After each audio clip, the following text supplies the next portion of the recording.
Олимпиада жүлдегерлерін баспанамен қамту қажет, себебі оларға әкімдік тарапынан берілген пәтерді жекешелендіруде бірқатар проблемалар туындайды. Осылай деген спорт және дене шынықтыру агенттігінің төрағасы депутаттардан қолдау сұрап отыр.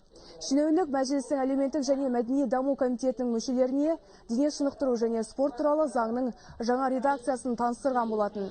Мұнда жоғарғы санатта спортшыларға жан-жақты қолдау көрсету туралы айтылған. 20 жылда бедерінде Олимпиада жүлдегерінің қатары толығып 52 адамға жетті. Енді заң жобасы депутаттар елегінен өткізіліп қабылданатын болса, алтын медаль иегерлері 3 бөлмелі пәтермен қамтылады, ал күміс және қола медаль үшін сәйкесінше 2 және 1 бөлмелі пәтерлер беріледі.